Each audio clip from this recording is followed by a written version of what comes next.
Greetings, family. How y'all doing? First off, I want to thank the production team for helping to set this up. But today, I've been contacted by a few people concerning, a lot of the white people who have been coming out this past week in response to our brother, Dejan Kazee, being murdered by the LA sheriffs.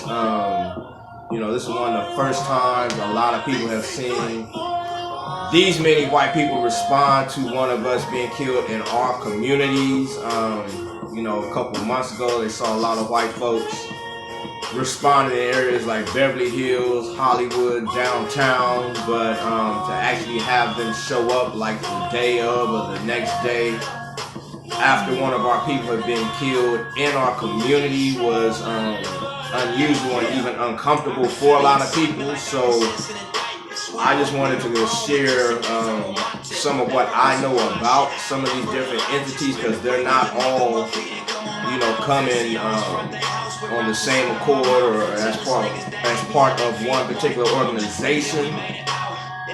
First, we have what are known as legal observers. These are a group of lawyers and other paralegal white folks who are familiar with the different laws concerning how you can legally protest or what people's rights are to protest and what police, sheriffs can and cannot do in relation to us having a right to get out there and protest. And again, that's a God-given right, but legal observers come basically to take note, monitor, and even sometimes intervene when they see police or law enforcement may be violating our rights. Then there's an individual known as Cliff Smith. He's a white man who has been in our community for several years now. The past election, he actually attempted to run as a council member for Council District 8. He was one of several people who were told they didn't have sufficient signatures to actually be on the ballot. But Cliff has a black wife, and they have been consistently in our communities, not just when people get killed, but he's also part of the roofers union. And some people in our community have accepted him. Other folks in our community have found issue, and they have had some conflict with some folks. The other night, I was told at the sheriff's station there was some issues between some of the things he was trying to do and other folks in the crowd. There was also an issue when Maxine Waters came out. A sister known as Dr. Mello was actually calling Maxine Waters out on her position as far as where she stood with the crime bill that kind of enabled police and sheriffs to where they are right now. Called her out as far as some funding issues, because she has supported the funding of these law enforcement agencies prior to now, in addition to other black politicians. So Dr. Mello was calling her out, and at the same time, I was told Cliff's black wife took issue with the sister calling Maxine Waters out, and it got to a point to where they was about to fight. And people were kind of confused. Some people saw, or see Maxine Waters as a hero. Some people understood what Dr. Mello was saying as far as calling Maxine out. And then other people were confused when Cliff's wife challenged Maxine Waters. Then there is a group known as White People for Black Lives. Now, this is an actual organization that's been coming out, and they are connected to Black Lives Matter LA. But in addition, there are other white folks who follow Black Lives Matter LA who responded. But the difference with these groups, you'll see they actually come out to provide assistance. They bring water, different resources. And the thing I have with that is we can't really trust that, because that then allows other white folks we don't know to bring things to the table that could potentially be hazardous to us. It could be a way of poisoning. So that's why we have always cautioned people to not necessarily trust what white folks bring to the table, but one of the people on the production team brought up the point that we could encourage these people to bring gift cards or even just bring money to the table. You know, African Town Coalition, our position has always been, we need guns and bullets. So, you know, that's the things we look forward to having people donate. But these are, from what we've observed, white folks who have more sincere interest in helping the black struggle. They also will put their bodies in between black protesters and the police or sheriffs.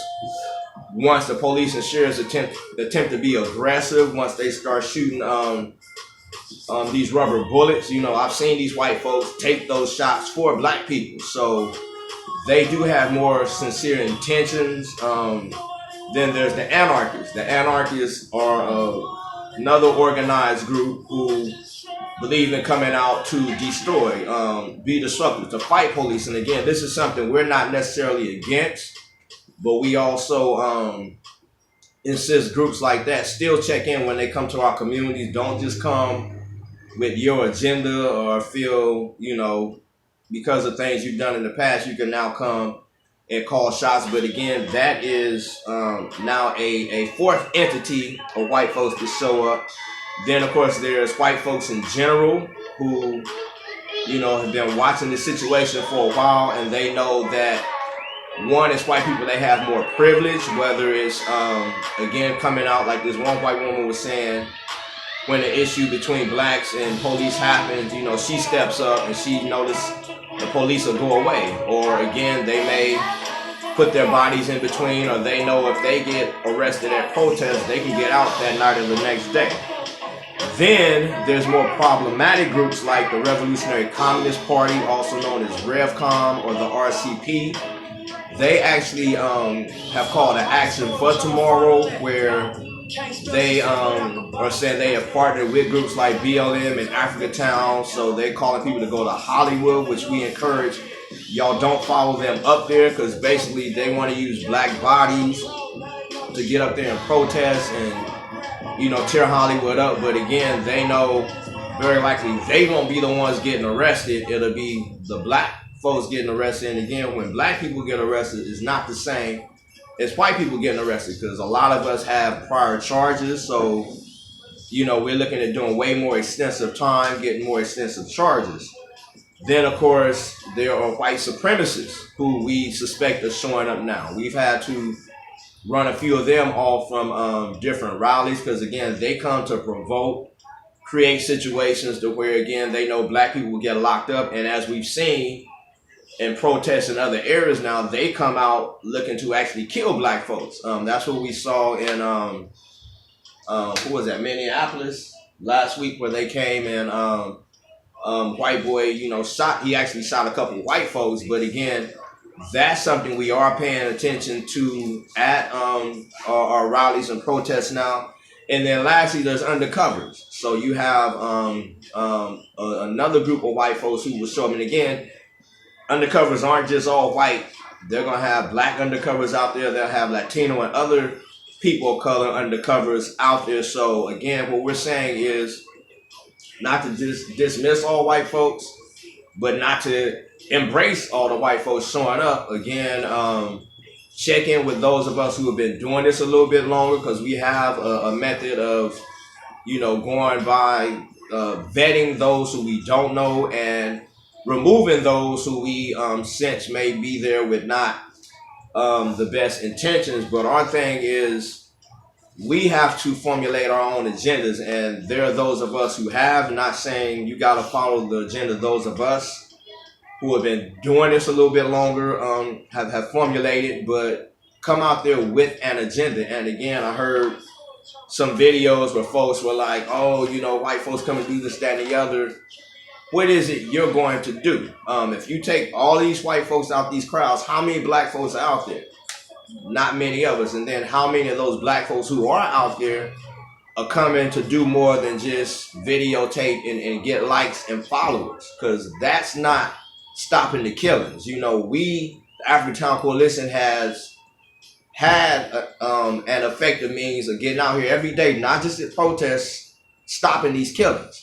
You know, that's not been shown. The same day Dejan was killed, about 12 noon, I had to actually intervene with the sheriffs over here on Slauson, who were approaching a brother. It was about 5 cars. A brother was out there wilding out. And because myself, Asian dude, and a Latino dude stepped up, we were able to de-escalate the situation, and that brother went home. So again, this is what we're saying day in and day out. We need more people to come out here and help prevent these killings. You know, it's not just about reacting and responding after somebody's been killed, but we can actually reduce way more of these incidences if more of you will get involved with it. So I just wanted to share that because, like I said, tomorrow the RCP in particular is calling an action that none of us has signed off on. We know they want y'all to come out and you know, turn it up, but very likely tomorrow night it will be black folks in jail, and they'll be on the news. They'll be raising money based off of exploiting our cause. So that's what I wanted to say. Black power, love y'all. Holla at us.